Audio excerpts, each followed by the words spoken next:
C'est parfait, on peut y aller. Alors, bienvenue à toutes et à tous. Nous sommes très heureux de vous accueillir à la reprise de nos Youmeо Club. Alors, ça fait 4 ans qu'on n'en avait pas fait. C'était vraiment avant le Covid et avant un chapitre assez passionnant qui s'est déroulé depuis 4 ans pour Youmeo. Alors, si vous n'avez pas suivi, mais on a rejoint le cabinet Bearing Point entre-temps. On est devenu Youmeo by Bearing Point. Mais comme vous voyez, on a quand même toujours notre identité, notre espace, nos sujets autour de l'innovation de la prospective. Et voilà, on avait vraiment envie de relancer un peu cette série de rencontres, d'échanges, de dialogues avec notre réseau voilà, ici. Et la nouveauté cette année, c'est aussi, je regarde le caméra, d'accueillir des gens à distance parce qu'on a aujourd'hui un équipement, et merci à Ludovic de rendre ça possible, qui permettra de diffuser cette conférence aussi à distance et en replay après l'événement. Alors on s'est professionnalisé aussi grâce à Bearing Point et ça c'est top. Alors on s'était dit avec Aurélie, avec l'équipe que la prospective stratégique, c'est quand même quelque chose qui est un peu dans l'ADN de Youmeo, qu'on faisait depuis des années maintenant. Et on avait envie de relancer sur ce sujet-là, et sous un angle un peu différent, qui est pas trop méthodologique ou comment faire la prospective, etc. Mais vraiment sous l'angle de l'impact de la prospective sur les différentes parties prenantes. Et c'est pour ça qu'on voulait apporter un peu 3 regards croisés autour de cette question de la valeur créée par la prospective stratégique. Et ça, c'est représenté par nos 3 intervenants. Alors, je vais les présenter très rapidement, et puis on a quelques tours de questions. Et surtout, on voudrait que ce soit une conférence très participative, et on va laisser pas mal de place. Alors, n'hésitez pas à noter vos questions, et puis intervenir. On laissera pas mal de temps aussi pour l'échange avec la salle. Alors, les 3 perspectives qu'on voulait apporter, c'est la première, c'est l'homme qui l'a fait à l'intérieur d'un grand groupe, chez Michelin, Gaël Kiennek, qui a, depuis 10 ans finalement, créé cette fonction de la prospective au service de la stratégie, de l'innovation et plein d'autres sujets au sein de ce grand groupe. Et qui va apporter un peu ce regard de les difficultés, les enjeux de mettre en place une prospective utile aux différentes parties prenantes de l'entreprise. Le deuxième point de vue qu'on voulait apporter, c'est présenté par Sylvia, qui est en gros le client interne. C'est-à-dire, Sylvia a une carrière longue et impressionnante de cadre dirigeant de grands groupes, en fait, qui était finalement un client interne de la prospective pour éclaircir et améliorer les décisions stratégiques qu'elle a dû prendre avec ses différents collègues, Comex, Codir, etc. Et puis un troisième point de vue, qui est peut-être un peu plus étonnant, ou en tout cas pas regardé régulièrement comme ça, c'est un point de vue externe de l'organisation, qui est représenté par Nicolas aujourd'hui, Nicolas qui est analyste financier et qui est aujourd'hui dirigeant d'une agence de rating, où le job, il va nous expliquer aussi un peu plus quels sont les critères et qu'est-ce qu'une agence de rating fait, mais qui a aussi un point de vue sur finalement est-ce que la prospective apporte de la valeur dans ces cadres d'analyse, d'évaluation des entreprises, et notamment des grands groupes, parce qu'elle rend l'organisation plus résiliente, plus robuste, ou pas, et comment cette dimension-là est finalement intégrée dans ces travaux. Et puis, bien évidemment, toutes les questions que vous pouvez apporter, on pourra les aborder pendant cette conférence. Alors, j'aimerais bien commencer par toi, Gaël. Toi qui es au cœur de cette fonction de la prospective, tu l'as dirigée pendant presque 10 ans au sein de Michelin, comme je disais. Alors, la prospective stratégique chez Michelin, c'est quoi? Comment ça fonctionne? Qu'est-ce que tu as créé pendant ces 10 ans? et à quelle finalité? Alors oui, c'est 10 ans, tu parles au passé, ces 10 ans sont arrêtés hier. Hein, donc, Ah bah, vous voyez de la liberté. Voilà, c'est ça. Et je vais donc essayer de mettre à profit ce que j'ai appris pendant ces 10 ans-là pour d'autres. Donc, chez Michelin et dans les grands groupes industriels que j'ai pu benchmarker, c'est souvent un peu similaire. En fait, il y a deux parties. Il y a la partie construire une vision du futur. Alors, c'est soit la construire, soit s'approprier des visions du futur qui ont été construites par d'autres.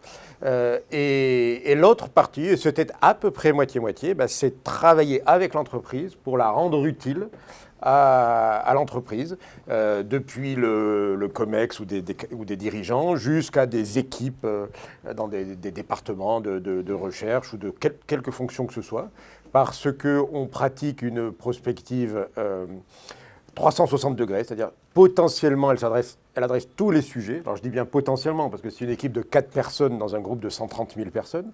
Donc il faut en permanence, et c'est un des enjeux, choisir les sujets et choisir le niveau de profondeur sur les sujets.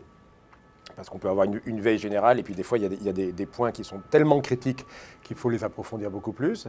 Mais bon, on a travaillé dans toutes les directions pour l'innovation, quand le futur nous semble porter des opportunités, avec les risques, quand le futur nous semble porter des menaces.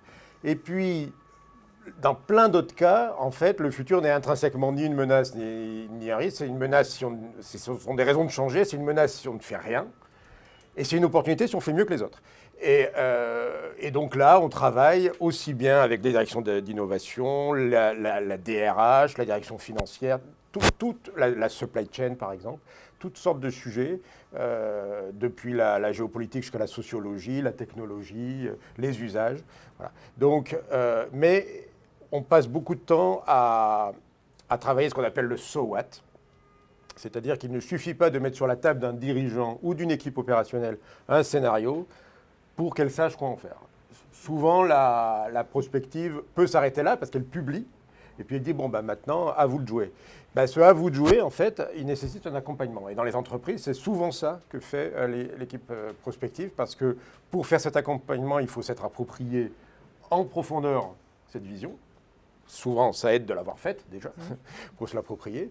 Mais il faut aussi avoir les éléments de langage, la connaissance des personnes, pour pouvoir interagir et leur dire, OK, mais là, on a décrit finalement l'étage, et maintenant, on va travailler ensemble sur l'escalier qui mène. Parce que faire un escalier sans avoir une vision de l'étage, c'est compliqué. Mais faire un étage sans savoir construire un escalier, ça ne sert pas à grand-chose. Donc, c'est ça, la prospective en entreprise. Super, merci beaucoup. Du coup, tu as interpellé déjà un peu les dirigeants avec lesquels tu as travaillé. Peut-être, si on continue avec toi, Sylvia, en tant que responsable au niveau dans les organisations, comment tu as utilisé finalement ces travaux de la prospective? Qu'est-ce qui a été utile et comment, parfois aussi, peut-être, qu'est-ce qui était un peu plus compliqué dans l'utilisation de ces éléments prospectifs? Alors moi, je veux dire que j'étais une dirigeante modèle. Hein. Moi, je suivais tout, j'écoutais tout, je prenais en compte tout. Non, en fait, j'ai eu dans ma vie de dirigeante 2 étapes. J'ai été directeur général de la plus grande partie de Sodexo, donc 140 000 collaborateurs, 60 pays, enfin le truc énorme, quoi. Et après, j'ai été en charge pour le groupe de la direction générale de la croissance, c'est-à-dire d'identifier, et Nicolas était dans mes équipes, tous les leviers possibles que nous avions pour retrouver de la croissance, parce que Sodexo avait un petit peu de croissance, un petit problème de croissance. Et donc c'était un job super parce que j'ai été nommée en septembre 2019.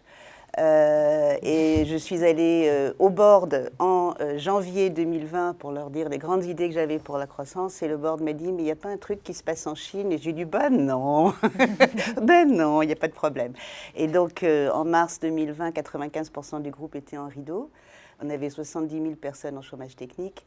Et là, on a dû vraiment réfléchir à la prospective, notamment avec Michelin, sur ce que ça voulait dire. Je pense qu'il faut se rappeler qu'un dirigeant, il ou elle, est toujours pris sur 3 unités temporaires, de temporales, pardon. D'abord, il y a l'urgence. Il y a l'urgence de la réalité du moment. Après, vous avez ce que moi j'appellerais la perspective, c'est-à-dire que une fois que vous avez l'urgence, vous essayez de trouver toutes les explications sur ce qui se passe sur le moment. Et puis vous avez la prospective, qui est qu'est-ce qui peut se passer, comme tu l'expliquais, à l'avenir. Généralement, la tendance d'un dirigeant, c'est de rester dans l'urgence.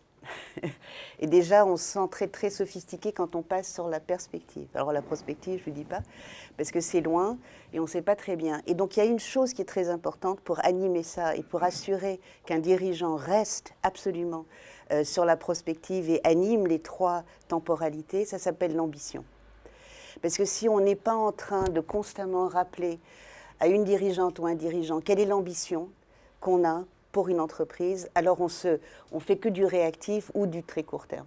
Et donc cette notion d'ambition, dans la direction générale, si on l'a, si elle est ancrée, eh bien à ce moment-là, on croit à la prospective, parce qu'il faut bien qu'on aille à des très longs termes. Quand Pierre Bellon est décédé maintenant, je me rappelle avoir déjeuné avec lui quand il avait 90 ans, c'était juste avant le Covid.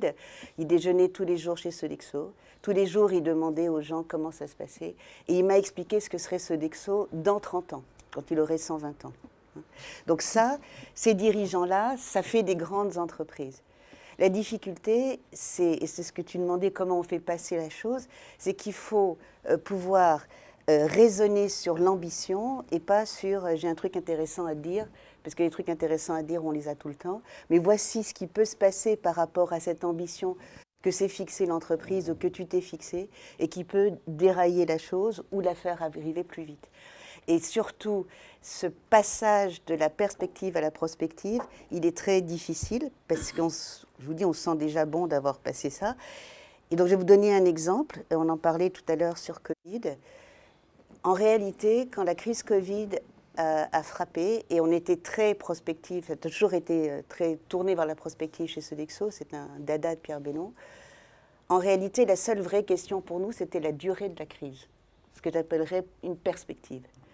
Je n'ai rien vu, en tout cas pour Sodexo, sortant de Covid, que nous n'ayons pas anticipé, y compris la guerre en Ukraine. C'était peut-être pas l'Ukraine, on avait dit qu'il n'avait pas été anticipé pré-Covid. Ce qu'on ne savait pas, c'était la durée de la crise. Et on ne s'est pas trop trompé. On a travaillé à plusieurs entreprises ensemble, on n'a pas été trop loin de la réalité. Voilà. Merci beaucoup. Pour terminer ce premier tour, Nicolas, peut-être avant de rentrer dans la question de comment finalement la prospective influence, ou la capacité de prospective d'une organisation influence les évaluations que tu fais des organisations, peut-être tu peux rappeler en quelques mots aussi le rôle des agences de notation, parce que on n'a pas tous toujours à voir avec ça, et je pense que ça serait intéressant. Et puis effectivement de raconter un peu comment vous intégrez ces critères dans vos évaluations. Alors les agences de notation ont eu un effet de notoriété ces 10 dernières années à peu près, avec les fameux 3A que certains pays, notamment européens, mais aussi aux États-Unis, ont perdu. Donc 3A, donc c'est l'excellence absolue. Qu'est-ce qu'on fait dans une agence de notation financière ? On émet des opinions, donc c'est très important, c'est avant tout humain. On émet des opinions sur la qualité de crédit qu'on appelle les émetteurs, donc ceux qui émettent de la dette, les emprunteurs sur les marchés. On émet une opinion sur le risque de défaut. Quelle est la probabilité qu'un émetteur qui lève aujourd'hui de la dette ne soit pas en mesure à terme de rembourser la dette auquel il vient de présenter aux investisseurs. On le fait sur une échelle à peu près une vingtaine de crans, de 0 à 20, qui correspond dès le défaut, et 3C, B, 2B, 3B, etc., jusqu'à 3A, qui est la note maximale. Donc c'est un exercice de relativité. On est en permanence en train de benchmarker les émetteurs les uns par rapport aux autres et essayer de comprendre les forces et les faiblesses relatives des uns et des autres. C'est une activité qui est régulée, donc on a un cadre méthodologique. On n'agit jamais seul en tant qu'analyste. On émet une opinion qui est l'opinion de la maison. c'est le comité de crédit qui se prononce.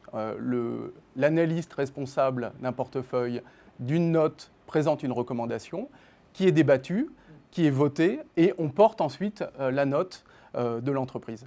Alors, juste quelques mots aussi, je pense que vous connaissez les grandes agences de notation américaines, Moody's, Fitch, S&P. Je travaille pour Scope Ratings après avoir travaillé pour S&P. Et Scope Ratings, c'est une initiative européenne de monter en puissance et d'arriver aussi dans la cour des grands, où on a fait des avancées très importantes ces dernières années en Europe, qui est notre cœur d'exercice à ce jour. On a une ADN européenne. Voilà.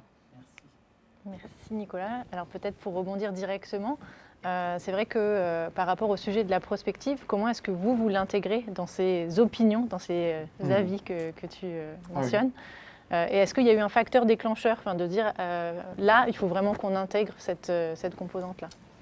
Alors, les notes ne sont intéressantes pour ceux qui les lisent que si on a cette dimension forward-looking. Dans quelle mesure on aide les investisseurs qui souscrivent à cette dette à comprendre en fait le risque de défaut à terme.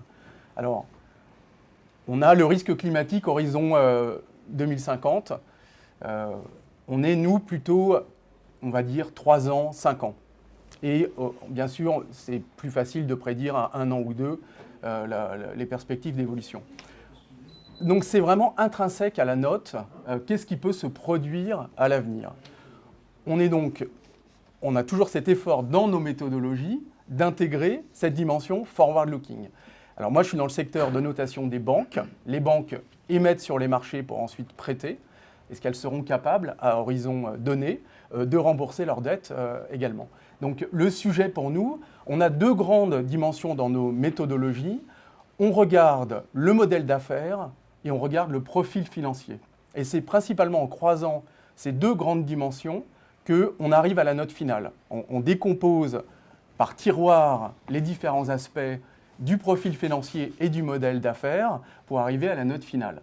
Et pour chacun des tiroirs, en fait, on a toujours cette exigence, cette obligation, et le régulateur aussi nous le demande, l'investisseur nous demande en permanence qu'est-ce qui peut se produire. Et c'est ça qu'on essaye de refléter vraiment dans la note des banques, des entreprises, des États. On a les sujets pour les États de la démographie, du système des retraites, de la gestion des déficits, qui sont des mouvements lents. C'est vraiment le temps long. Et parfois, on a des critiques dans la presse que les agences de notation sont un peu décalées, sont un petit peu en retard par rapport à des dynamiques de marché qui sont immédiates. Et en fait, on est assez à l'aise avec cette réalité. On est dans le temps long, on ne se précipite pas, on ne veut pas surréagir, on est dans le moyen terme. Et c'est vrai que la volatilité des marchés nous donne parfois raison. Mieux vaut attendre et forger une analyse solide, ancrée dans la réalité, plutôt que de surréagir.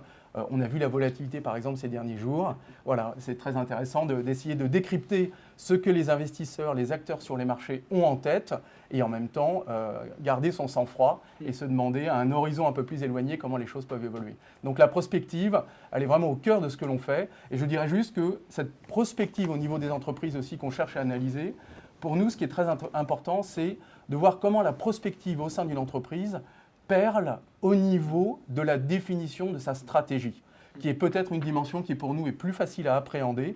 La prospective est à, on va dire, plutôt moyen long terme, et la stratégie va être un horizon, on va dire 0,5 ans. Voilà. Et c'est la capacité d'une entreprise, d'un État, d'une banque, d'une municipalité, vraiment à articuler ce discours, comment se positionner pour être solide à un horizon donné, qui nous intéresse dans notre échange avec les émetteurs. Voilà. Merci. Mais du coup, si j'ai bien compris, il y a une analyse qui se fait à 2 niveaux. Enfin, il y a la prospective, on va dire, que vous faites pour essayer d'imaginer un petit peu ce futur. Et puis, il y a l'analyse des stratégies de prospective qui sont mises en place par les acteurs du marché. Et alors, je vais me permettre d'interpeller aussi Gaëlle. Finalement, on parle de valeur de la prospective et c'est la thématique de notre échange. Est-ce que vous avez des échanges finalement entre un grand groupe et agence de rating pour se dire voilà, comment est-ce qu'on voit demain, c'est quoi les futurs possibles? Alors, agence de rating, Assez peu, sincèrement. Donc, c'est ce que disait. C'est normal, il faut qu'elle reste. Voilà. Donc, on est parfois amené à intervenir dans des discussions avec des analystes financiers. Enfin, nous, c'est comme ça qu'on les appelle au moment de la présentation des résultats, etc. Donc, et là, on est plutôt challengé sur la vision du futur. Et effectivement, comment la stratégie qui a un horizon plus opérationnel, plus court terme, intermédiaire, est cohérente ou pas avec la vision du futur, comment elle s'inscrit, je parlais de l'escalier, comment elle fait finalement les 3-4 premières marches d'un escalier de 30 marches. Mais on échange beaucoup entre entreprises, on échange beaucoup avec les académiques, avec tous les prospectivistes professionnels comme Youméo, mais beaucoup moins avec votre corps de métier. Il y a quand même une catégorie qu'il ne faut pas oublier qui s'appelle les actionnaires et les investisseurs un peu moins, mais les actionnaires certainement. Donc depuis que j'ai quitté Sodexo, moi je travaille dans des conseils, donc 5 boîtes cotées, dont 2 contrôlées par l'État, donc ça fait des choses un peu complexes. Et les actionnaires s'intéressent énormément à la prospective. Je veux dire, eux, la valeur de leur action, elle n'est pas sur demain. Enfin, il y en a quelques-uns, il faut vraiment ceux qui sont plus spéculateurs. Et je peux vous dire, en tant que membre du Conseil, que c'est parfois extrêmement difficile de comprendre et donc de pouvoir traduire, en tant que représentant notamment des actionnaires minoritaires, la réalité, enfin, comment la prospective est rentrée dans l'articulation de la stratégie. Moi, c'est quelque chose où je pousse beaucoup dans les conseils. Parfois, j'ai l'impression qu'on en dit les agences de rating savent plus que nous sur cette articulation. Voilà. Du coup, je me permets encore de rebondir. Tout à l'heure, Gaëlle, tu parlais de vision du futur. Toute la difficulté, je pense, de la prospective, c'est que est-ce qu'on a une vision du futur? Peut-être pas. Et c'est vrai qu'on voit, nous, dans les projets d'innovation qu'on mène, la partie incertitude est quand même assez compliquée à envisager pour les dirigeants, j'imagine, encore plus pour les actionnaires, Sylvia. Peut-être, ce serait intéressant que tu expliques justement comment est-ce que tu amènes la prospective, effectivement, dans le cadre d'une prise de décision stratégique, en sachant qu'il y a effectivement ce facteur d'incertitude qui est par nature dans la prospective. Moi, je reste absolument convaincue qu'on ne peut pas faire de prospective si on n'est pas ancré dans la réalité du moment. Et dans la réalité, pas dans la vision qu'on peut avoir de soi-même. Chez Sodexo, on appelait ça l'exercice du miroir. On démarrait l'exercice stratégique comme ça. Où est-ce qu'on en est? Donc toujours par rapport à une ambition, mais réellement, quelles sont les datas? Et après, on passe sur la prospective.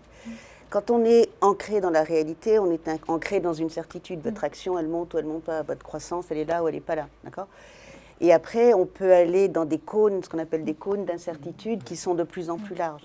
Et quand on a des cônes d'incertitude qui sont de plus en plus larges, alors on peut se dire quelles sont les actions qu'on est prête à prendre, quelles sont les attentes qu'on a de ce qui va se passer. Et puis surtout, parce que c'est quelque chose qu'on oublie beaucoup à faire comme dirigeant, c'est qu'est-ce qu'on fait si ça ne se passe pas? On ne peut pas avoir une stratégie basée sur la prospective si on n'est pas prêt à accepter qu'on se plante. Que c'est pas vrai, on a fait la due diligence, on a fait le travail, on a vu toutes les possibilités, et on a des plans A, des plans B, etc. Et si on n'a pas cette liberté de dire je vais faire un big bet, ça ne marchera pas et je m'arrête, à ce moment-là, c'est vraiment pas la peine de faire de la prospective. Je dis aussi bien aller comme ça dans le mur directement, c'est plus facile. Cet ancrage dans la réalité, effectivement, ça fait partie des éléments qu'on a beaucoup discuté dans le cadre de la préparation de cet échange. Peut-être, Gaëlle, tu peux expliquer justement le fameux « so what », comment est-ce que tu as réussi à l'implémenter dans l'organisation? Déjà, je vais apporter un point sur ce qui vient d'être dit. C'est que, alors effectivement, j'aurais dû dire les futurs possibles. Donc, le prospectiviste produit des scénarios. Mais des scénarios plausibles, qu'il se garde bien de probabiliser, parce que s'il probabilisait, il projetterait ses biais personnels. Mais par contre, il a l'obligation de donner du plausible.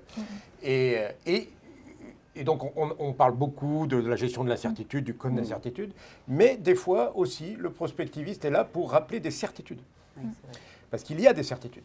Et comme il a eu l'opportunité de réfléchir au futur, de temps en temps, il peut dire il y a une certitude. Par exemple, la certitude du désordre environnemental. Ou alors on considère que le GIEC se trompe. Ce qui est possible, mais souvent on pose ça. On dit, écoutez, nous, on va considérer que le GIEC ne se trompe pas. Et bien, si le GIEC ne se trompe pas, alors ça, c'est certain. Et ça ne sert à rien de faire une stratégie qui n'en tienne pas compte. Donc, de temps en temps, le prospectiviste aussi amène quelques certitudes. Et après, le so what. Alors, tout dépend déjà de la fonction qui on parle, mais tout le monde a à voir avec le futur. Et déjà, c'est inhérent à notre espèce. Hein. On est l'espèce qui se caractérise par le fait qu'elle sait qu'il y a un futur. C'est angoissant, mais donc on a notre cerveau est programmé pour réfléchir au futur. Mais quand on est aux opérations, quand on est dans le court terme et dans la perspective, on n'a souvent pas le temps d'y réfléchir. Et d'ailleurs, un point qui est important pour être justement, pour se mettre dans une bonne condition de dialogue, c'est d'avoir aussi le respect de l'opérationnel.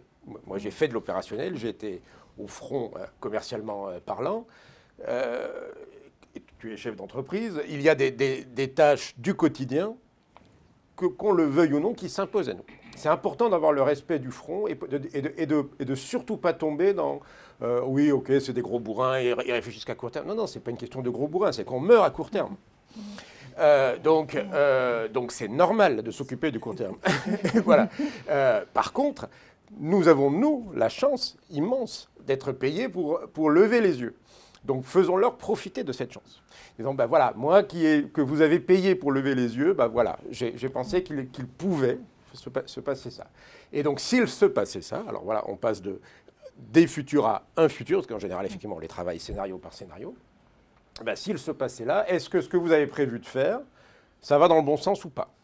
En général, la réponse est seulement en partie. Donc on parle de no regret moves. Ah ouais, mais ça, ok, ça on avait prévu de le faire peut-être pour une autre raison, mais c'est cohérent avec ce futur.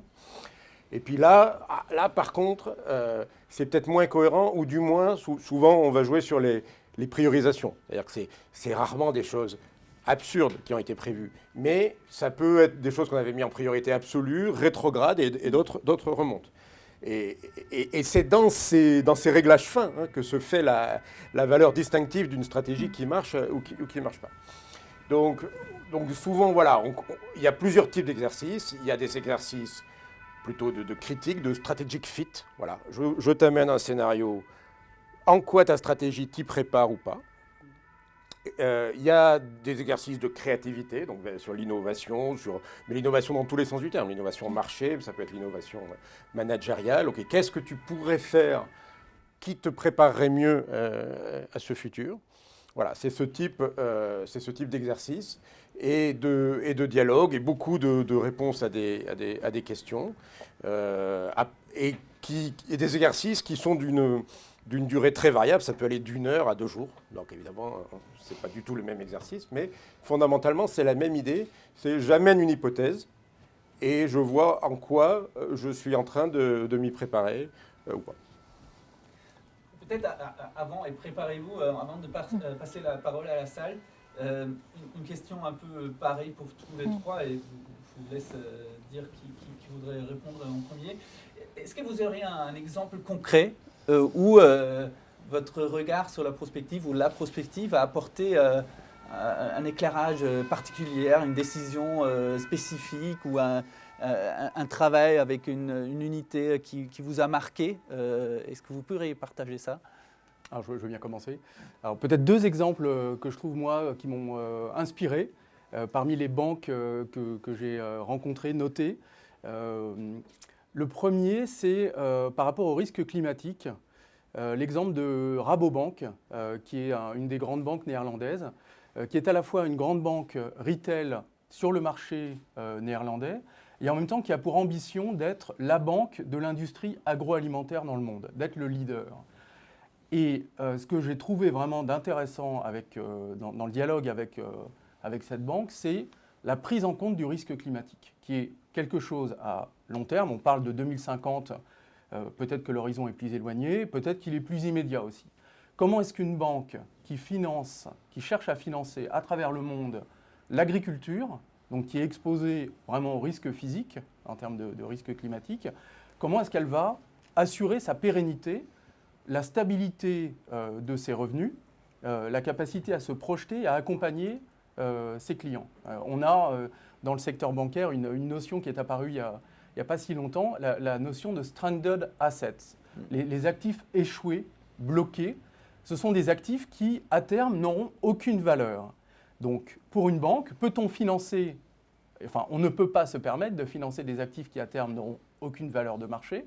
On ne peut pas non plus se permettre de financer des entreprises, des projets qui ont comme valeur, qui ont comme collatéral, comme garantie, des actifs qui, à terme, ne vaudront plus rien. C'est un risque bancaire basique. Voilà. Et ce que j'ai trouvé intéressant avec cette banque Rabobank, c'est la reconnaissance tout à fait transparente de l'impact énorme du risque climatique, mais en même temps l'intégration, l'effort pour avoir une approche sophistiquée sur certaines industries, se positionner, anticiper l'évolution au niveau mondial aussi des besoins dans l'industrie agroalimentaire et chercher à être avec les bons clients dans la durée. Ça, c'est un premier exemple. Un deuxième exemple que j'ai trouvé très intéressant, et les banques françaises sont leaders dans ce secteur-là, c'est la gestion de la mobilité. La mobilité, c'est un des grands thèmes de la durabilité. Et les banques françaises, on a Société Générale qui avait une filiale spécialisée ALD et qui a racheté LeasePlan aux Pays-Bas. Ce sont deux leaders de la mobilité. On a aussi BNP Paribas. Je cherche vraiment à donner des exemples et pas me focaliser sur un seul émetteur, une seule banque. On a aussi BNP Paribas avec Arval. Eh bien, on fait un métier de banque, de prêt, mais on réfléchit à l'intégration de chaînes de valeur au sein du métier bancaire. C'est-à-dire, on va financer le leasing automobile et en même temps, on se demande, en prenant position dans ce marché, si on atteint une taille critique, on va pouvoir négocier avec les fabricants automobiles, faire l'entretien des véhicules et au moment de revendre un véhicule qu'on aura mis en leasing, optimiser sa valeur de marché après 3-6 ans de location. Et donc, il y a cet effort au sein des banques pour intégrer ces dynamiques de mobilité.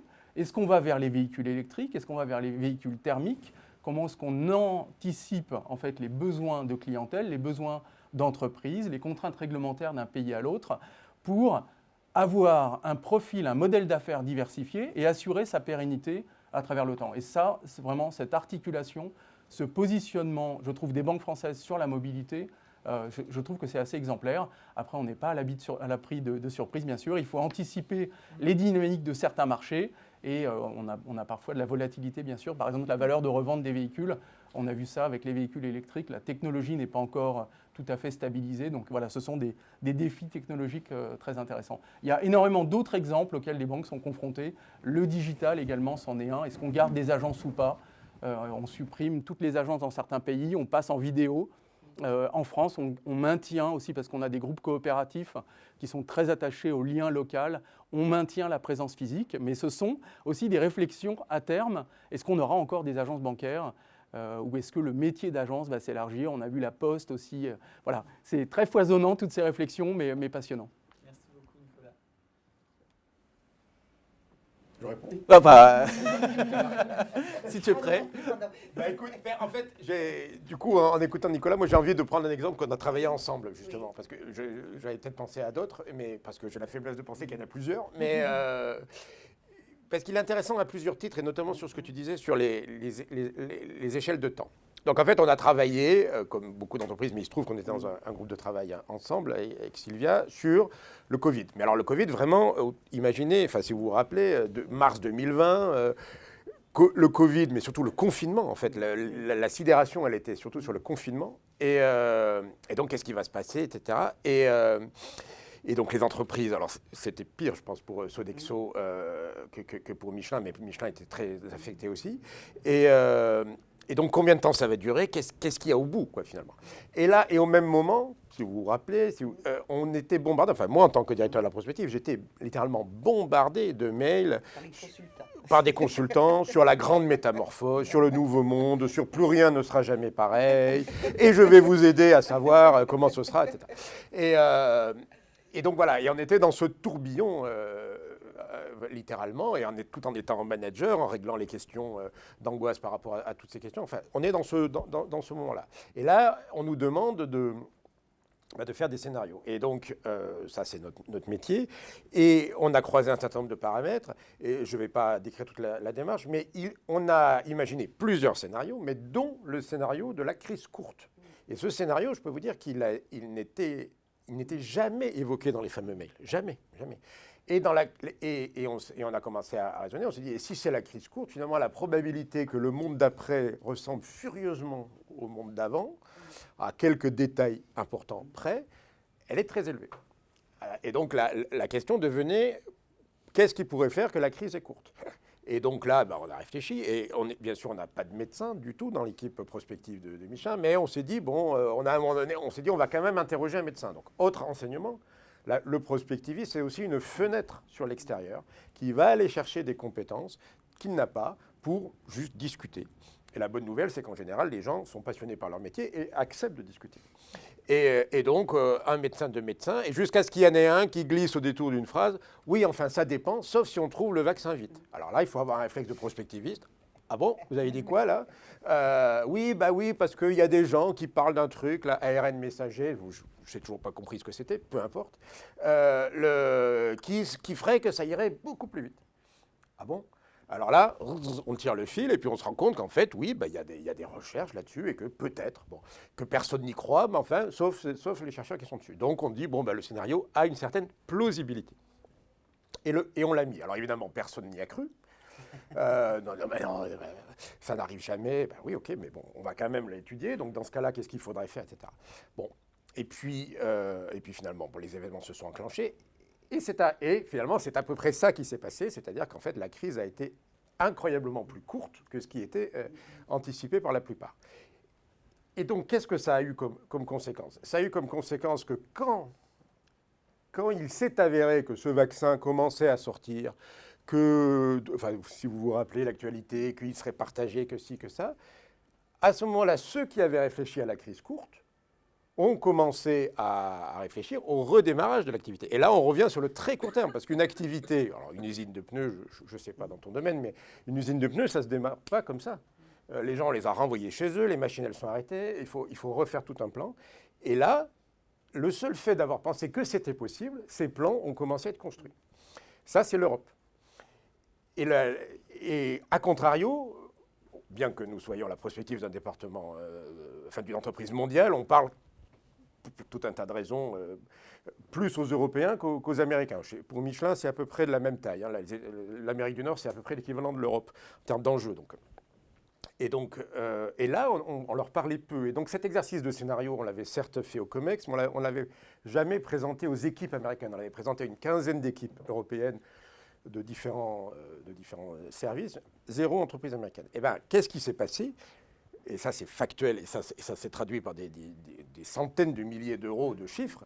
Les Européens ont démarré 4 ou 5 mois plus vite que les Américains. Les Américains n'ont pas cru que ça s'arrêtait. Et donc, ils n'ont pas redémarré les usines. Et donc, nous avons perdu des parts de marché, et nous avons perdu beaucoup d'argent, parce que d'autres ont su être plus réactifs. Ce n'était pas forcément notre principale qualité. Donc voilà, là, on a un exemple de ce que ça apporte en valeur financière, et puis à contrario, parce qu'on a fait bien involontairement une expérience de laboratoire, à contrario, donc ils ont fini par redémarrer, évidemment, mais ils ont perdu 3-4 mois d'activité par incrédulité sur le scénario de la crise courte. Merci. Et moi, je vais continuer l'histoire. Non, mais c'est très important. Et donc, on n'était pas les seuls d'ailleurs dans ce groupe de travail, mais Sodexo et Michelin étaient tous les deux convaincus du fait que la crise pouvait être courte, une plausibilité. Et pour nous, c'était très important parce qu'en réalité, c'est beaucoup plus facile de remonter un site de restauration qu'une usine. Mais Sodexo avait 140 000 sites mondialement. Donc il fallait remonter 140 000 sites.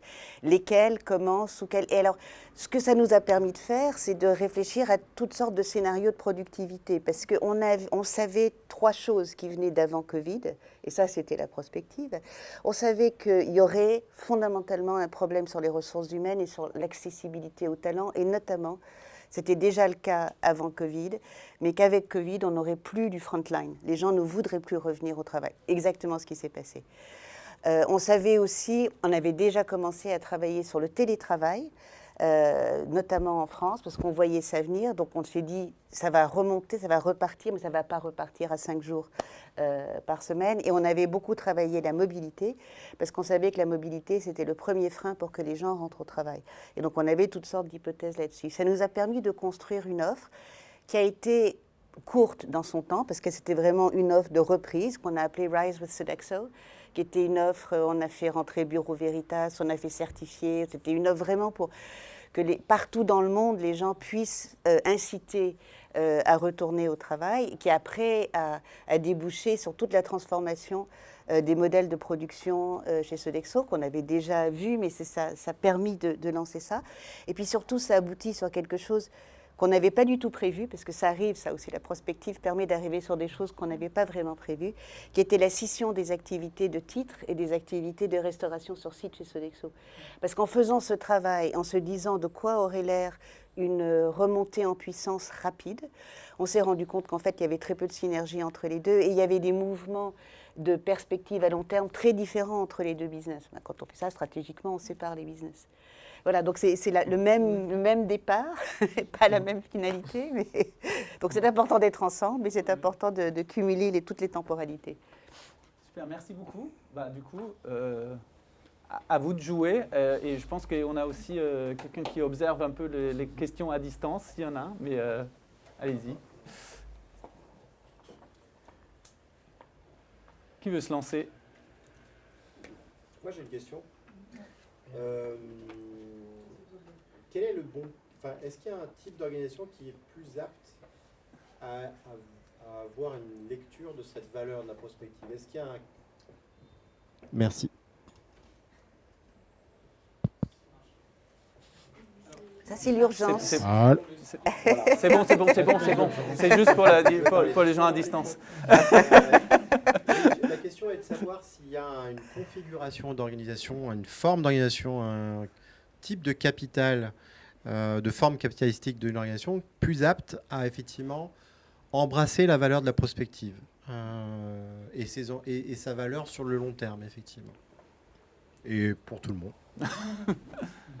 Moi, je ne pense pas. Je pense que ça dépend énormément des organisations. J'ai quelques commentaires qui sont purement personnels. Après, vous en faites ce que vous voulez. Je trouve qu'il est très, très difficile de travailler la prospective aux États-Unis.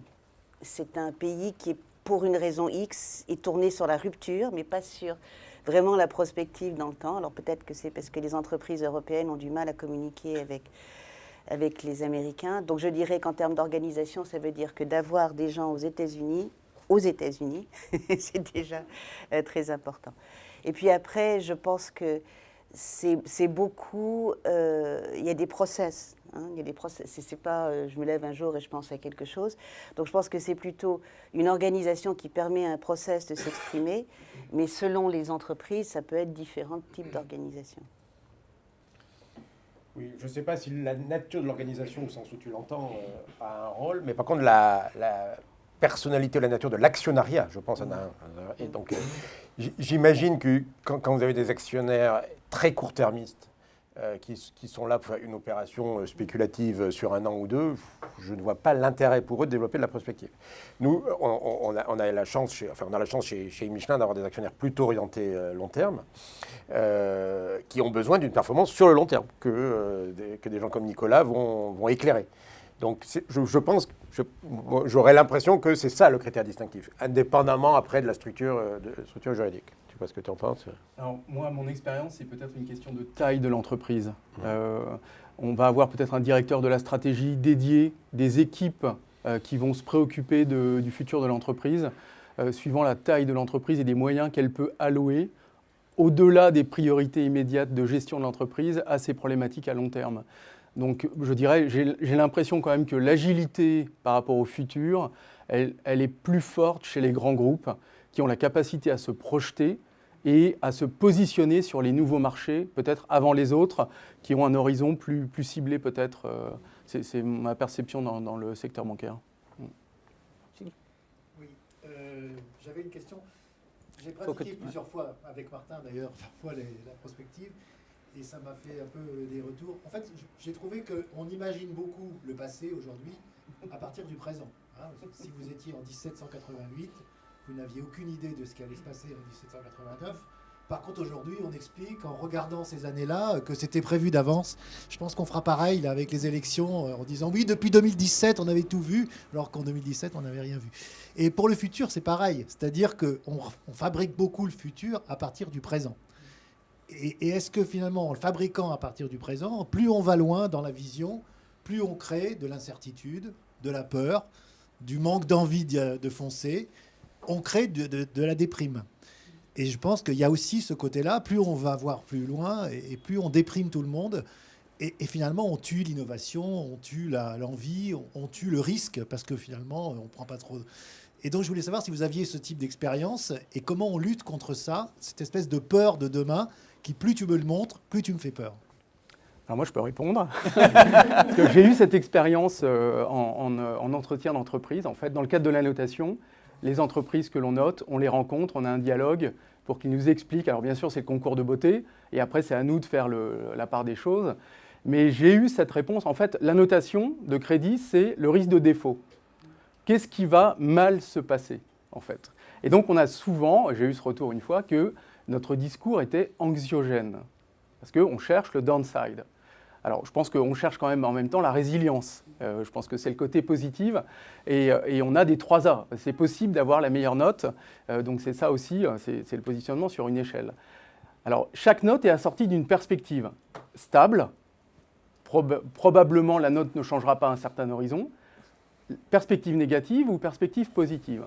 Et en fait, notre travail par rapport à ce risque de défaut, c'est aussi de faire le tri entre les risques majeurs dont la probabilité est très faible, qui pourraient avoir une amplitude considérable, mais dont la probabilité est plus faible que des risques dont la probabilité est plus forte. Voilà. Et ce qui intéresse aussi les investisseurs, c'est ce tri entre le risque atomique à 3 ans, Poutine appuie sur le bouton, oui, on peut le mettre dans la liste des possibles. Ou bien on a un scénario central, et les notes sont construites par rapport à des scénarios centraux, où on essaye de comprendre quelle est la possibilité par rapport aux enseignements passés, aux dynamiques actuelles, comment est-ce que ça pourrait aussi se stabiliser en fait. Donc oui, un discours fondamentalement anxiogène, mais aussi pour continuer à avancer. Je pense que c'est ça aussi le bon côté. Et en fait, on a vu aussi avec le Covid, on parle beaucoup du Covid qui a été peut-être le dernier événement majeur qui nous a tous pris par surprise. La grande question pour les agences de notation, c'est est-ce qu'on dégrade tout le monde en entrée de crise parce que la chute du PIB va être monumentale. On n'a jamais vu ça. Ou bien est-ce qu'il y aura cette résilience, une belle courbe en V, comme toujours en économie, et à la sortie du tunnel, les choses vont bien. Et c'est ce qui s'est produit en quelque sorte. Peut-être parce que ça a duré finalement pas si longtemps. Mais... Je suis absolument d'accord, parce que ça dépend comment on présente les choses. Et je ne sais pas pour la politique, ni pour la sociologie. Je peux vous dire, une entreprise, ça ne s'engage pas sur de la prospective, ni sur le présent, ni sur le futur. Ça s'engage sur une ambition. On emmène des équipes vers quelque chose qu'elles ont envie de délivrer. Et la prospective, là-dedans, ça sert juste, on a parlé de plausibilité, à dire qu'est-ce qui est possible, qu'est-ce qui n'est pas possible, qu'est-ce qui est franchement complètement en dehors des clous. Et quand c'est possible, parce que c'est ça qui est extraordinaire quand on engage une entreprise sur de la prospective, c'est quand c'est possible et qu'on peut le voir et qu'on est capable de l'exprimer, c'est après de mettre les moyens derrière pour que ça arrive. Ça, c'est extraordinaire. Et puis, je ne partage pas complètement votre constat. En tout cas, il y a une dimension dont on a peu parlé, c'est la dimension managériale. Donc, ça, elle est difficile à valoriser, donc là on est sur la valeur, mais elle m'a crevé les yeux depuis 10 ans. Je peux vous dire que j'ai fait une centaine d'ateliers So What, avec différentes entités Michelin et externes. Jamais on m'a demandé de faire un exercice managérial. C'était jamais dans le brief. On m'a dit, voilà, aide-nous à faire la stratégie, et on était très cerveau gauche, prendre les bonnes décisions, etc. Donc 0% de demande managériale. 100% des feedbacks. Je dis bien 100% des feedbacks. Ça a été en numéro 1 ou 2. Waouh, qu'est-ce que ça nous a fait du bien. C'est un exercice d'équipe comme j'en ai jamais eu. J'ai découvert des personnalités. J'ai découvert des conflits. Ce que je croyais être des conflits personnels qui en fait étaient des conflits de vision. Vous aviez un directeur d'une fonction qui n'allait pas dans le même sens, qui ne partageait pas la vision tout simplement. Et donc du coup, d'un autre directeur, donc du coup, il ne se comprenait pas, etc. Donc en fait, l'exercice prospectif, ça c'est souvent peu dit, mais je l'ai vraiment découvert par la pratique, a une fonction managériale et d'engagement énorme. Quand vous réfléchissez sur le futur avec vos équipes, vous engagez vos équipes, quel que soit le futur dont vous parlez, même si le futur est effectivement a des dimensions anxiogènes. Alors, il ne faut pas insister que sur les dimensions anxiogènes. Moi, je dis toujours à mes équipes, donnez envie du futur. Parce que ce n'est pas possible d'avoir des jeunes de 25 ans qui ont peur du futur. Ce n'est pas possible. Donc, il faut donner envie du futur. Il faut dire, voilà, oui, ça va secouer, mais il y a une lumière au bout du tunnel, par exemple. Ou bien, ça va secouer, mais il y a du positif, etc. Et donc, mais même si on n'arrive pas trop à donner envie du futur, le seul fait d'en parler, je peux vous dire que c'est extrêmement important. Parce qu'une fois de plus, nous sommes l'animal qui sait qu'il va mourir. C'est comme ça. Et donc, ça part déjà d'une angoisse. On est le seul. Hein. Donc, on sait qu'il y a un futur et on sait qu'on va mourir. Donc, c'est difficile à gérer. C'est notre problème à tous. Et rien que le fait d'en parler, c'est extrêmement thérapeutique. Et de voir que, OK, ça peut se passer comme ci, ça peut se passer comme ça. Ça ne peut pas se passer comme ci. Du moins, on n'y croit vraiment pas. Etc. Et il y a des solutions. Et quelque part, on s'approprie le futur. On se dit, mais finalement, ce futur, ce n'est pas un élément exogène que je subis. C'est un élément avec lequel j'interagis. Et donc, je peux agir. Et là, on développe d'autres réflexes cognitifs, on se met en mode d'action et ça fait un bien énorme. Donc, effectivement, le futur, en ce moment, a des dimensions anxiogènes. On ne peut pas nier qu'on rentre dans 1, 2, 3 décennies qui vont secouer. Mais je suis personnellement persuadé que c'est pour construire un monde bien meilleur, un monde qui soit dans les limites planétaires, un monde qui soit plus stable. OK, donc on rentre dans une phase de transition. Donc on a énormément besoin que les gens, il y en a quelques-uns ici qui ont entre 20 et 30 ans, qui sont les leaders de demain, construisent ce monde qu'ils dirigeront dans 30 ans, qui sera un monde durable. Donc il faut donner envie de futur. Et il y a cette notion de lucidité positive est très importante et elle engage énormément les équipes. Merci beaucoup. 1, 2. Vas-y Sandra.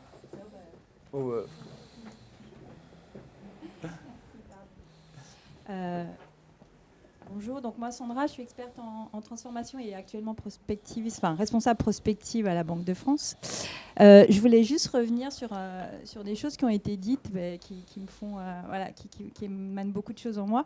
C'est d'une part, dans les entreprises avec lesquelles je discute, je me rends compte que celles aussi qui font beaucoup de prospective et qui ont envie justement de porter une ambition, ça rejoindra je pense que ce que vous avez dit Sylvia, c'est celles qui ont des dirigeants qui seront encore là dans 10 ans.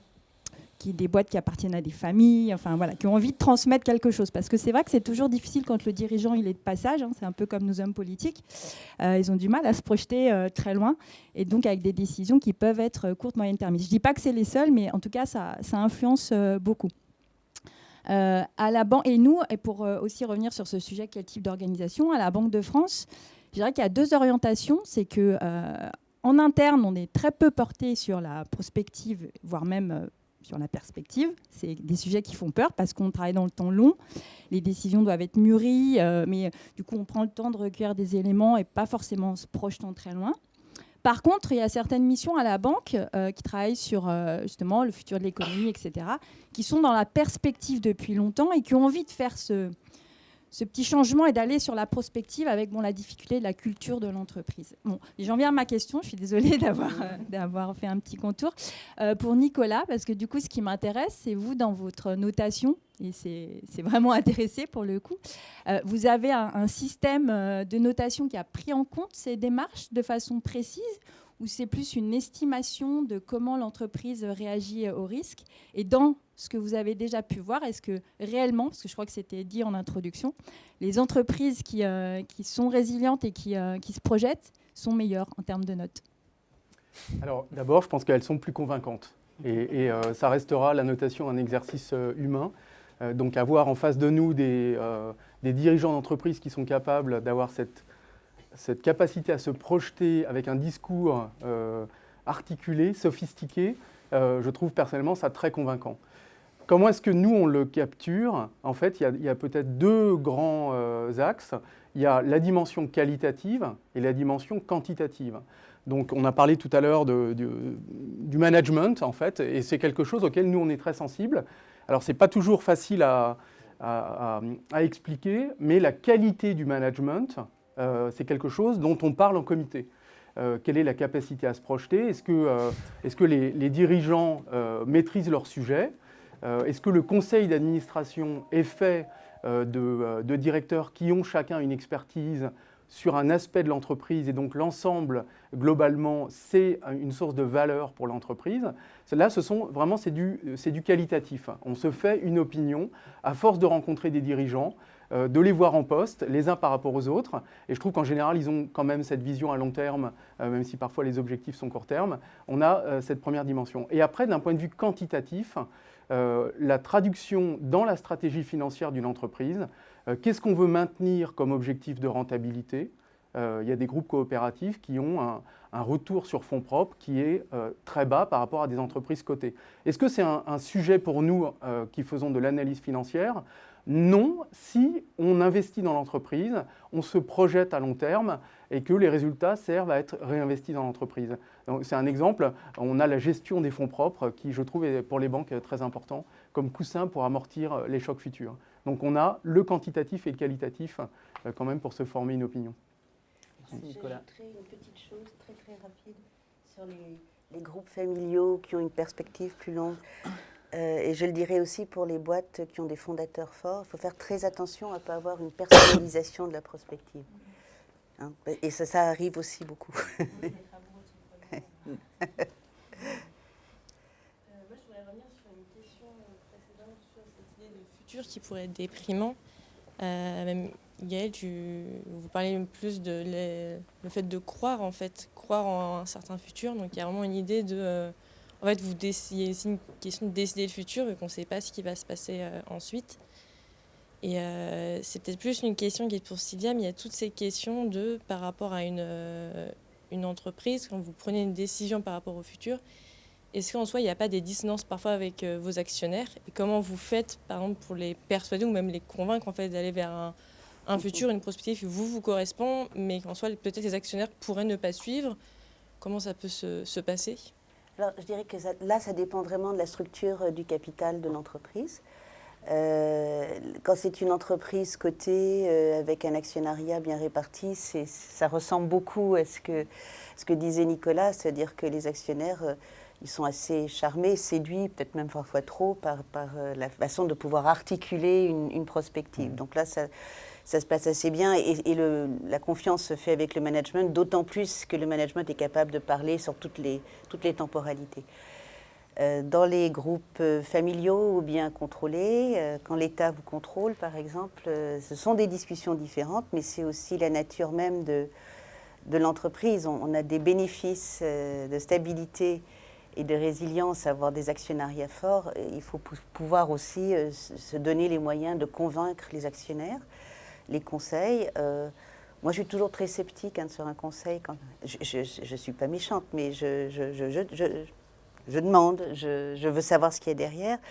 Quand c'est bien articulé, généralement, ça passe assez bien. Enfin, il y a des sujets qui sont extrêmement politiques, il y a des sujets où il y a beaucoup de mauvaise foi, comme d'habitude entre êtres humains. Mais tant qu'on a de la bonne foi, de la plausibilité, et puis le désir d'avancer et un alignement sur là où on va, généralement, ça se passe bien.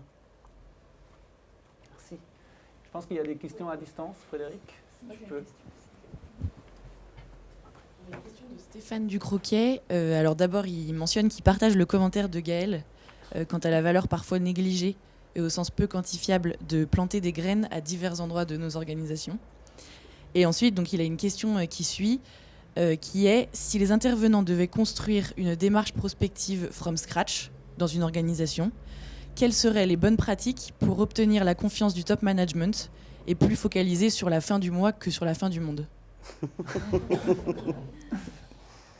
Pas simple. Oui, alors d'autant que Stéphane, c'est le directeur de la prospective qui s'appelait Solvay. Donc, il faut changer de nom. Tu vois, il est très ouvert Mais et toujours curieux. Donc, bonjour Stéphane. Là, je pense qu'il faudrait qu'on ait plusieurs heures pour en discuter. Et là aussi, il y aurait des scénarios. Je pense que, comme tu disais, il faut être ancré dans la réalité. Donc déjà, peut-être, il faut commencer par une question. Finalement, qu'est-ce qui vous interroge sur le futur? Qu'est-ce que vous avez besoin de savoir, finalement? Et pourquoi? Pour prendre quel type de décision? Parce que c'est savoir pour savoir, ça ne sert pas à grand-chose. Donc, probablement que le mode opératoire, qui peut être internalisé, externalisé, spot ou sur la durée, il découlera beaucoup de là ou de les, plus probablement les questions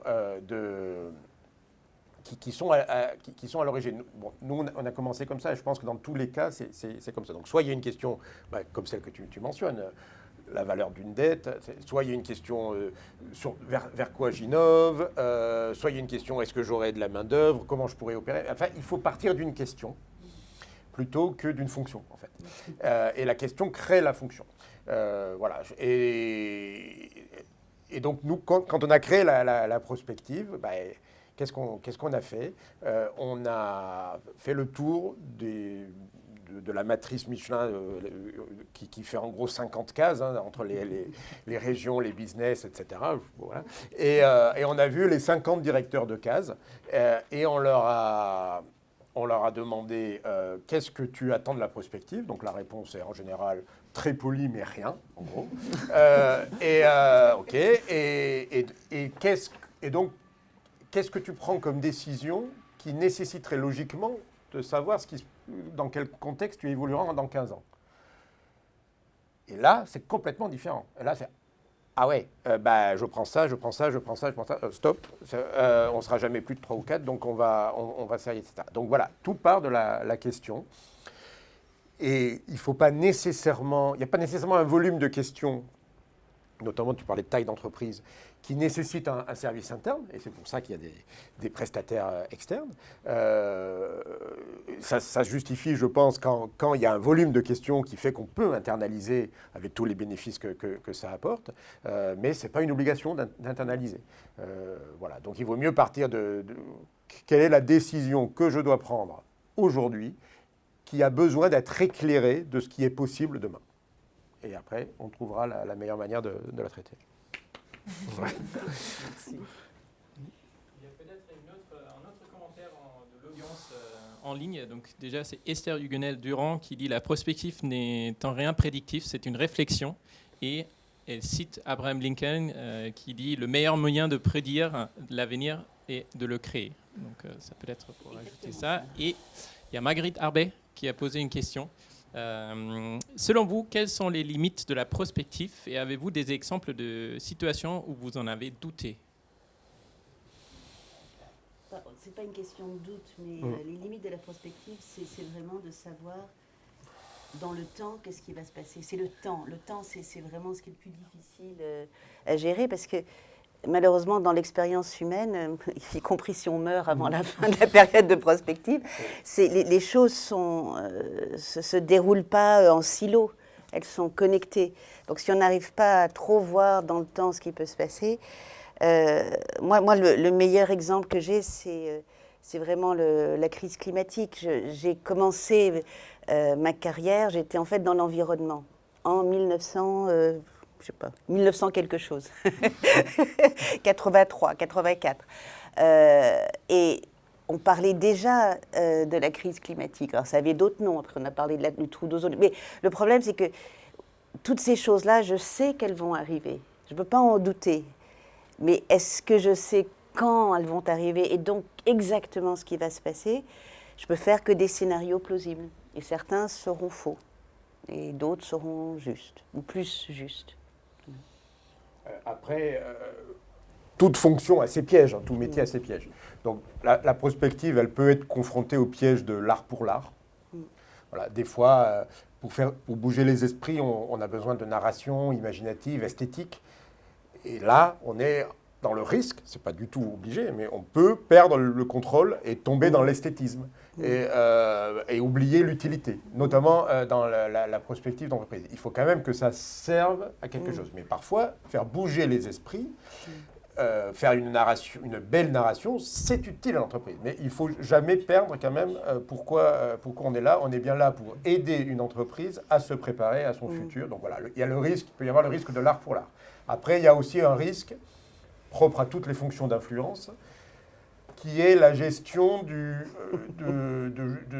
l'ego ou de la persuasion des gens à qui on parle. Donc il faut être à la fois, je dirais comme un diplomate, comme beaucoup de fonctions d'influence, j'imagine, il faut être à la fois, ne pas heurter, donc peut-être pas être trop orthogonal, mais il ne faut pas non plus n'être qu'un miroir. Parce que ça ne dure pas longtemps. Alors évidemment, vous passez un meilleur moment. Si vous dites au CEO que oui, c'est tout à fait ce qu'il a pensé. Alors le moment est délicieux, mais si vous faites ça 4 ou 5 fois, il y a un moment donné, il va se demander pourquoi il vous paye quand même. Voilà. Et donc c'est ça qu'il faut doser. Et ça, c'est vrai que c'est un des écueils. Et enfin, ce sont 2 écueils entre lesquels il faut naviguer. Mais je dirais que ça, c'est propre aux fonctions d'influence, parce que la prospective est une fonction d'influence. Moi, j'ajouterais aussi qu'il y a cette ambition peut-être de toujours d'avoir un discours scientifique et de croire qu'on peut prédire l'avenir. Mais peut-être ce qui est plus important, c'est de reconnaître qu'on se trompe et à partir de cet instant, de changer de voie, en fait. C'est une question qu'on se pose nous aussi quand on fait la notation sur un scénario central. Alors, il faut revoir les hypothèses. Qui a réussi jusqu'à présent à prédire l'évolution du prix du baril de pétrole ? Il y en a, on s'est ridiculisé. Il y a eu tout ce débat récemment sur l'anticipation de l'inflation en Europe. Ça ne paraît pas quelque chose peut-être de si complexe. Et pourtant, la Banque Centrale Européenne a... Peut-être que c'était de la prospective et c'était aussi pour avoir un discours positif en disant l'inflation ne va pas durer, ne prenons pas de mesures. Et en fait, on a vu que il a fallu ensuite... accélérer et monter les taux très très rapidement, les taux monétaires. Donc voilà, c'est peut-être la capacité à s'adapter qui est plus important que le zéro défaut qui n'existe pas en fait, je pense, en prospective. Et ça, c'est un exemple très intéressant par rapport à la question, c'est l'inflation. Je viens de rentrer au conseil de Clariane, qui est vraiment, comme tout le reste du secteur, en détresse terrible. Pourquoi ? Parce que le modèle, pendant des années, a fonctionné sur le fait que les taux d'intérêt étaient couverts par les loyers et la dette était couverte par les actifs immobiliers. Et je pense que personne, y compris, parce qu'il y a des tours de table de banquiers, à la fois pour Orpea et pour tous les acteurs, personne n'a imaginé un monde où les taux d'intérêt mettraient cet équilibre complètement à plat. Et ça, je ne sais pas pourquoi, hein, je n'étais pas là, il y a toutes sortes de bonnes raisons, mais ça, c'est un exemple d'effectivement un blind side, on ne voit pas. Ouais, moi j'avais une question, mais Nicolas a commencé à répondre un peu sur l'articulation de la prospective et de ce que fait par définition un pilotage de marque et un marketing stratégique sur la capacité à poser une vision du futur, la capacité à rendre cette vision du futur, à la cascader dans un certain nombre de directions, à lui donner une valeur d'engagement. En gros, ce que j'ai pu faire moi dans les grands groupes et ce que vous dites que vous faites au travers de la prospective. Et donc ma question, c'était comment en fait s'articulent les deux ?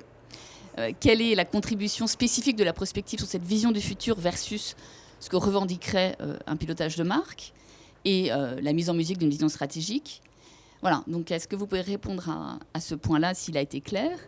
Oui, et très bien. Et la deuxième question, c'était dans une vaste enquête de la direction des directeurs de l'innovation, du club des directeurs de l'innovation, il y avait 2 mémoires, entre 5 et 7% des directions de l'innovation qui ont un département ou un pôle prospective, donc c'est-à-dire vraiment portion vraiment très très faible.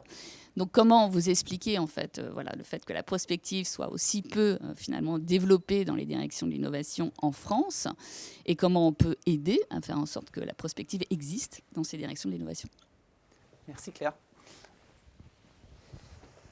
Bon, quand j'ai pris mes fonctions de directeur général pour la croissance chez Sodexo, j'ai demandé tous les leviers pour la croissance. Donc j'ai eu la stratégie, le marketing, les ventes, data, digital, innovation. Bon. Et je me suis rendu compte, et ça c'est le problème des grands groupes qui ont des moyens, c'est que tout le monde est en train de faire des études de prospective de façon complètement désalignée. Et donc la première chose qu'on a faite, si tu te rappelles Nicolas, c'est qu'on a dit on arrête toutes les études, on se pose la question et on regarde comment on fait de la prospective, parce que c'est pas possible.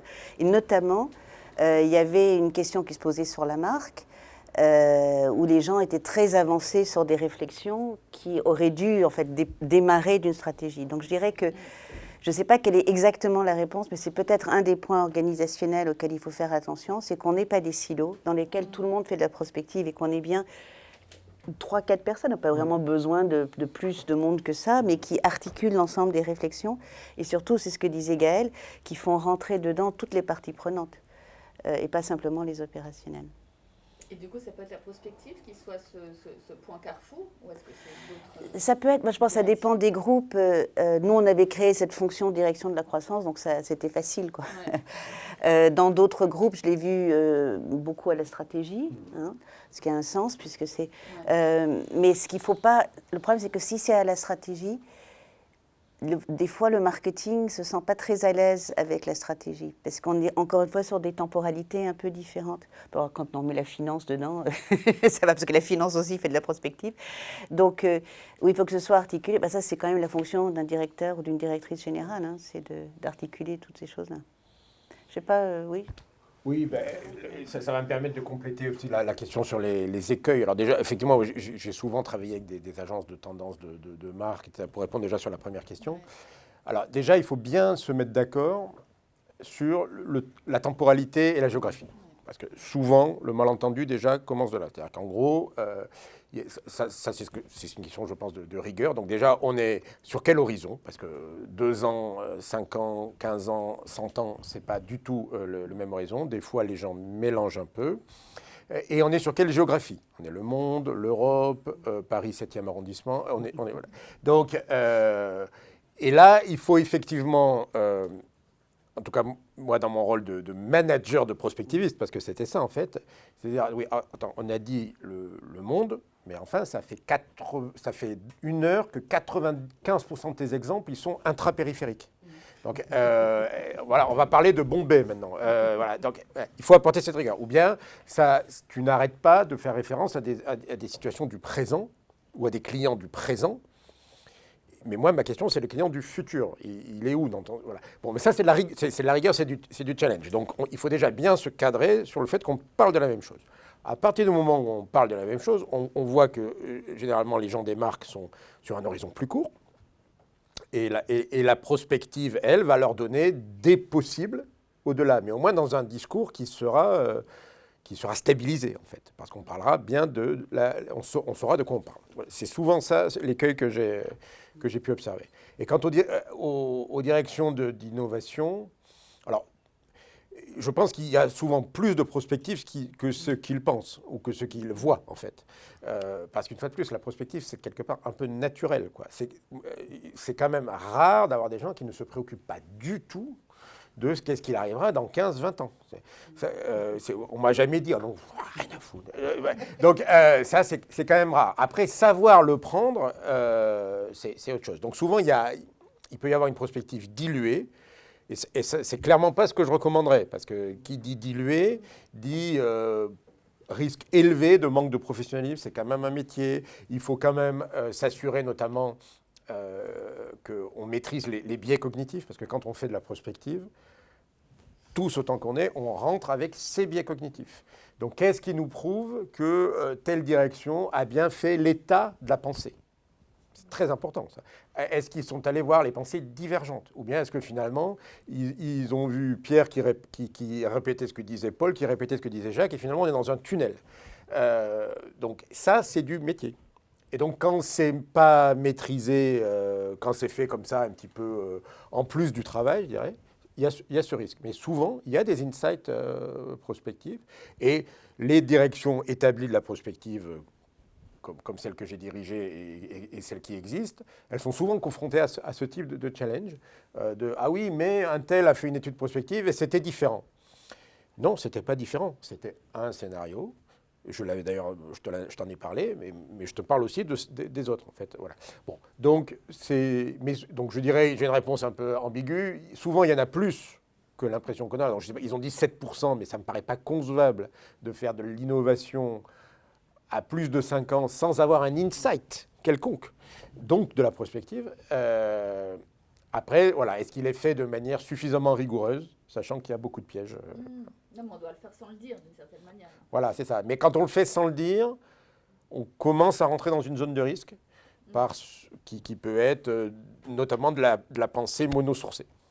C'est ça le risque. C'est d'ailleurs, ça me permet peut-être de rebondir sur cette notion finalement aussi de formalisation des scénarios, d'ancrage dans l'organisation. Je sais qu'avec les scénarios Shapes, qui s'appelle Shapes chez Michelin, c'était une des ambitions quand même assez fortes d'établir finalement ce jeu de scénarios de façon assez large dans le leadership de l'organisation.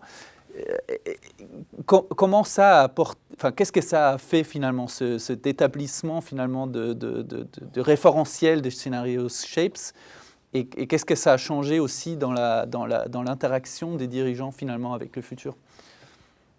Alors, Shapes, déjà que les gens comprennent, c'est des scénarios du développement durable. C'est-à-dire comment l'humanité peut appréhender le défi, que je considère être le défi principal du siècle, le défi de rentrer le business model dans les limites planétaires. Et donc, en gros, pour la faire très très schématique, on a travaillé avec IOBO 4 scénarios. Un scénario qui est le déni, je fais semblant de ne pas voir que ça n'existe pas et je suis rattrapé par les désordres environnementaux. Le vert quoi qu'il en coûte, autre scénario, donc le vert quoi qu'il en coûte, je mets ça en dessus de tout. Puis après 2 scénarios plus médians, un plutôt techno-solutionniste et un plutôt d'ordre gouvernemental, qu'on a appelé les marathons législatifs, où quelque part on confie le soin à la puissance publique de mener la barque. Donc on a fait 4 scénarios comme ça, et effectivement on les a malaxés dans tous les sens, et puis on a travaillé avec chaque entité pour dire, ok, toi ton domaine, donc imaginez, supply chain Europe de l'Ouest, ça devient quoi dans chacun des 4 scénarios? Donc voilà. Et qu'est-ce qu'il y a comme décision qui a énormément de sens dans tous? Qu'est-ce qu'il y a comme décision qui pose problème ou qui est très typée sur l'un, alors qu'on est en train de dire qu'en fait, il y en a d'autres de possibles. Voilà, donc tout ce genre d'exercices. Donc, qu'est-ce que ça a permis? Ça a permis d'en discuter. Ça a permis de rassurer les gens. Je reviens sur la fonction managériale. Alors, en particulier sur ce sujet, vous avez une forme de culpabilisation. Vous avez les gens, mais en fait, je suis perdu et j'ose pas le dire. Mais c'est normal, mais tout le monde est perdu. Personne ne sait ce que c'est le développement durable. Personne ne l'a inventé. C'est le défi du siècle. On commence le siècle avec un développement non durable. On le finira, sinon on n'aura pas de siècle suivant pour en parler. Donc on le finira avec un développement durable. Mais une fois qu'on a dit ça, on a dit la seule certitude. Après, on ne sait pas. Et donc, déjà, vous avez ce côté déculpabilisant, c'est non, mais c'est normal que vous ne sachiez pas. C'est déjà moins normal de ne pas le dire. Donc, travaillons ensemble. Qu'est-ce qui pourrait rendre ce développement durable, etc. Et sachant qu'ensuite, on a des mix de scénarios. Parce qu'en fait, tout se mélange et ça va dépendre des segments, dépendre des géographies. Voilà. Donc, dépendre des technologies disponibles, dépendre des géopolitiques prévisibles, etc. Et donc, on travaille... On aide une entreprise à mettre des mots là-dessus. Alors, il y a un petit bénéfice d'efficacité qui est qu'ensuite, on a un même vocabulaire. Bon, ça, vous gagnez, dans chaque présentation, vous gagnez une demi-heure de contextualisation. Donc, vous dites, voilà, dans un scénario de techno-solutionniste, et tout le monde voit de quoi on parle, etc., il se passerait ci, il se passerait ça. Et donc, voilà. Et je pense que, dans notre cas... ça a contribué beaucoup à ce que Michelin fasse un choix et fasse admettre à ses actionnaires un choix volontariste d'un positionnement très exigeant dans ce domaine, plus exigeant que ne l'est le marché aujourd'hui, hein, et donc qui quelque part, nous met dans une position parfois de niche, mais on sait pourquoi. Voilà, donc ça, c'est une décision très, très forte de l'entreprise. Une question d'un des acteurs des scénarios aussi. On avait travaillé justement avec Gaël sur ces scénarios prospectifs. Moi, il y a plusieurs choses qui m'avaient marqué, notamment une. Tu parlais du déni, on avait échangé avec pas mal de dirigeants, et notamment un qui m'avait marqué. En gros, il a dit, moi, je ne bougerai pas, peu importe, je vois ce que vous me présentez, mais moi, à 20 ans ou à 10 ans, mon avenir à moi et pour Michelin, j'ai aucune raison de bouger pour des raisons, et notamment concurrentielles. Et ça m'avait frappé, il disait, moi, si je bouge, c'est mon voisin chinois qui fait des pneus 4 fois moins chers qui vont m'attaquer. Donc, en fait, j'ai aucune raison de bouger. Et donc, la question que je m'étais posée, c'est comment... Et j'avais senti un grand sentiment d'impuissance, en fait, par rapport à la question vertigineuse que tu évoques du sujet climatique.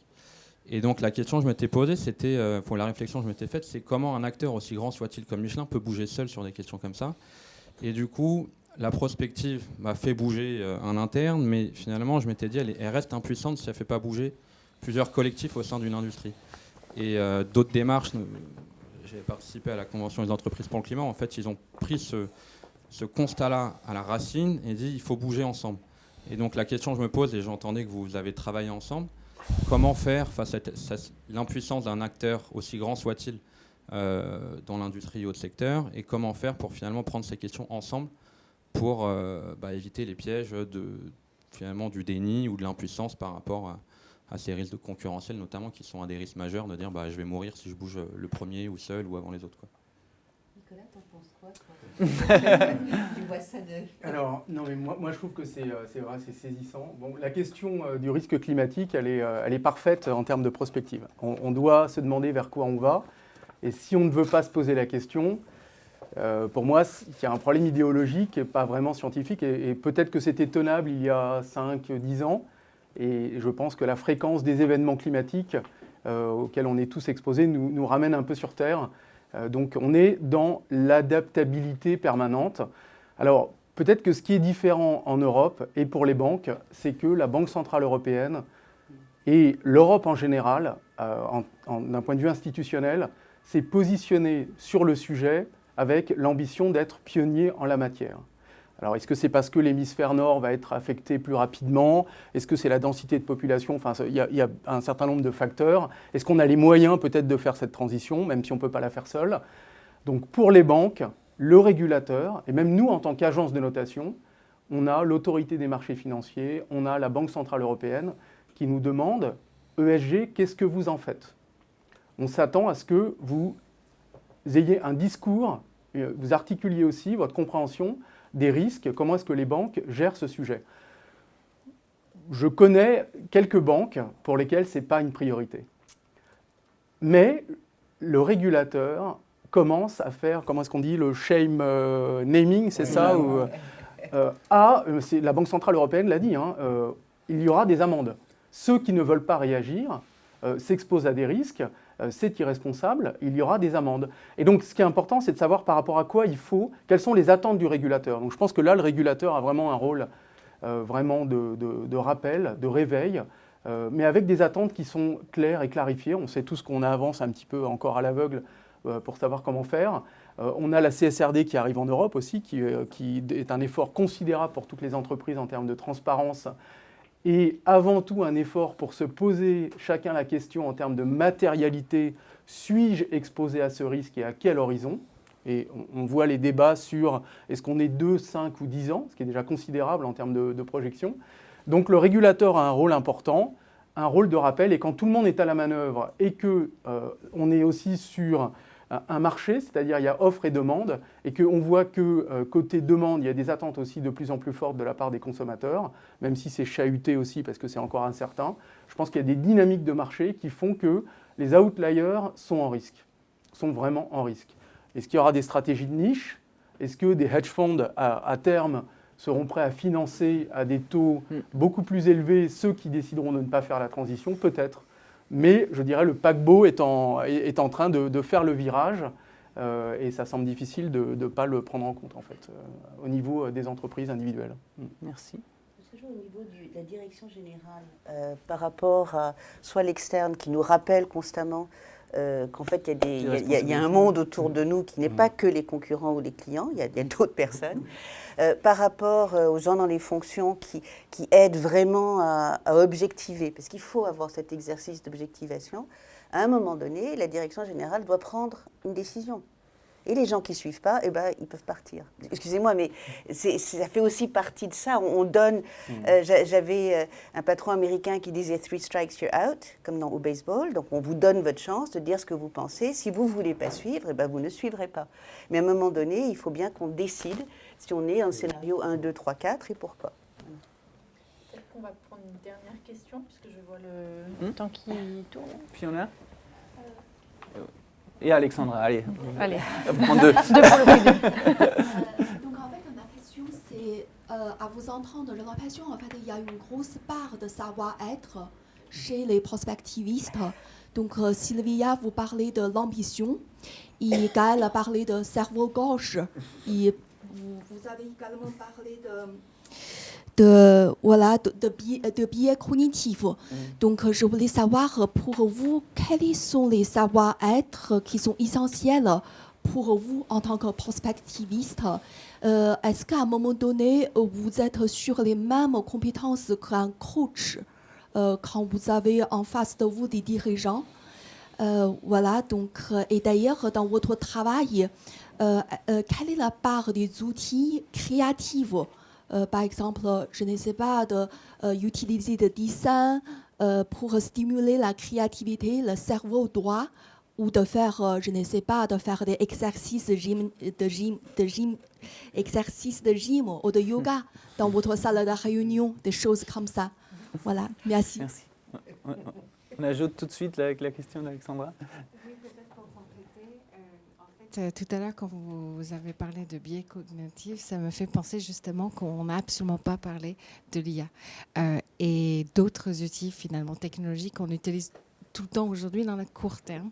Est-ce que finalement c'est quelque chose que vous prenez en compte ou justement ça fait un peu appel que c'est un peu exclu de ce métier?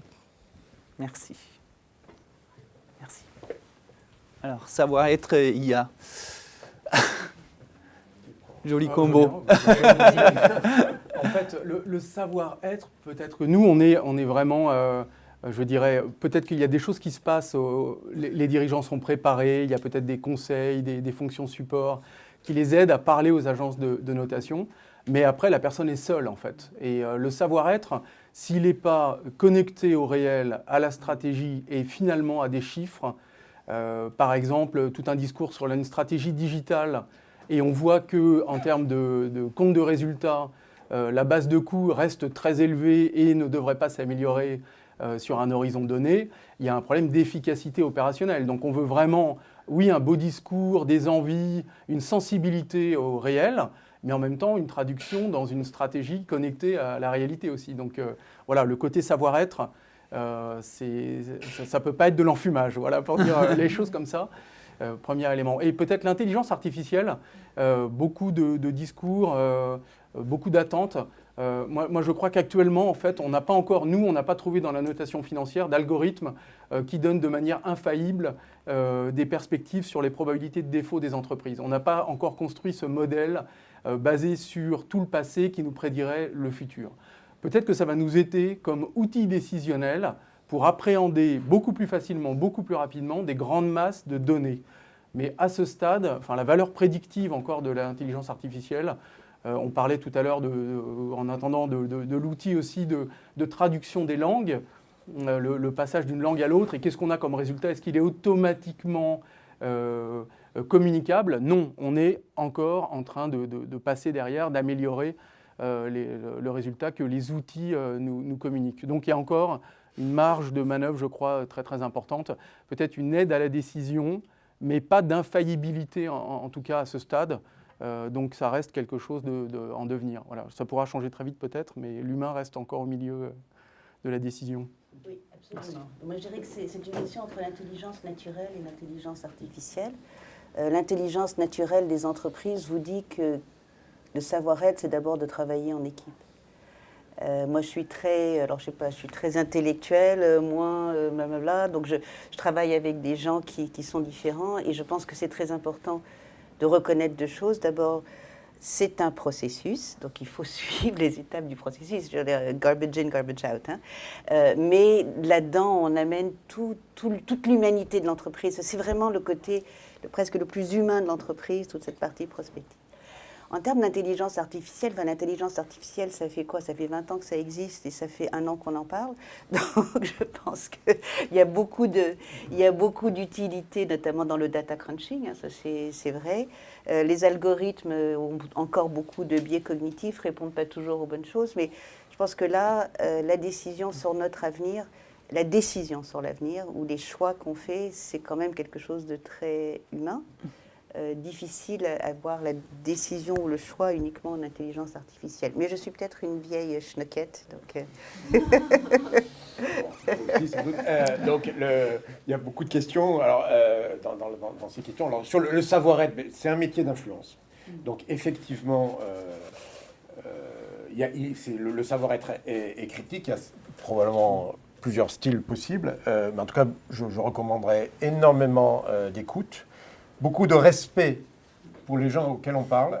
Je parlais du respect du front et de sens de la responsabilité que l'on a, nous qui avons eu la chance de consacrer du temps qu'ils n'ont pas eu à réfléchir au futur. Et donc de leur faire... voilà, je pense que c'est déjà une posture qui est une posture d'aide qui est très importante. Après, il faut savoir détecter dans des questions, même dans des objections, il y a souvent une ouverture. Quand tu parlais de l'objection à la fois très classique et très vraie de dire, bon ben oui, mais si je bouge tout seul dans un monde concurrentiel qui ne bouge pas. Mais cette remarque est en fait un appel à l'aide. Il a envie de le faire. Il est en train de dire, j'ai envie de le faire, mais je ne sais pas comment le faire. Et donc déjà, dans toute tension, il y a une opportunité, dans toute tension exprimée, donc il faut savoir la faire exprimer, il y a une opportunité d'influence.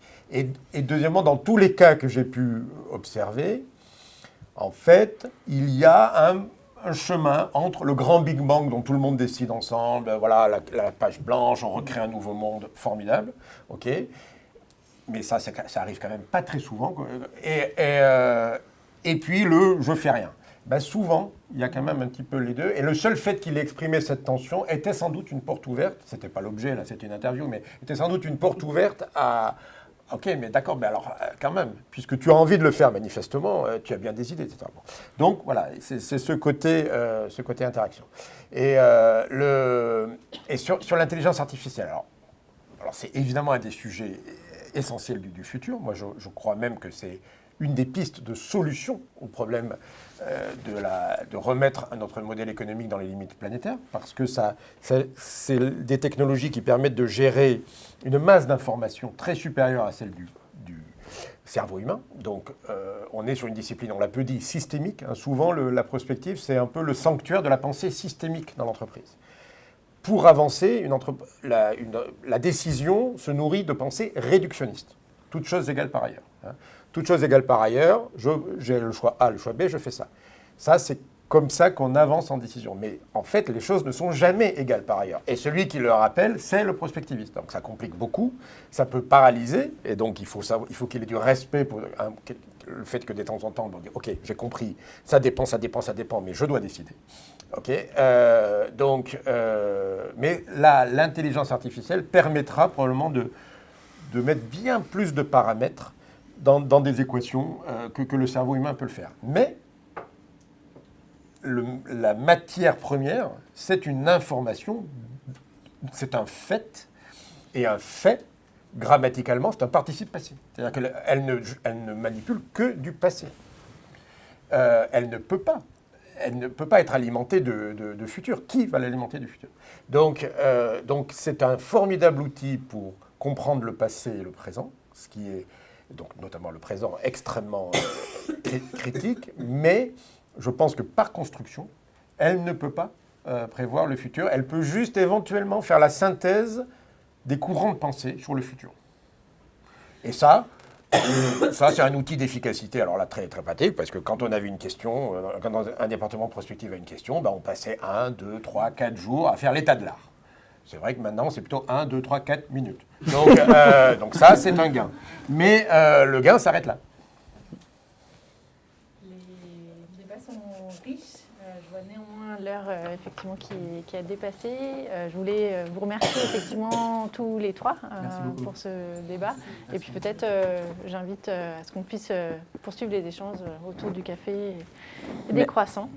Merci beaucoup en tout cas pour vos questions, pour vos participations, aussi à distance. Et pour cette reprise de Yumio Club, on a déjà une prochaine édition en planification. Vous aurez des nouvelles de notre part bientôt. Un grand merci d'avoir été là et de partager vos expériences. Merci.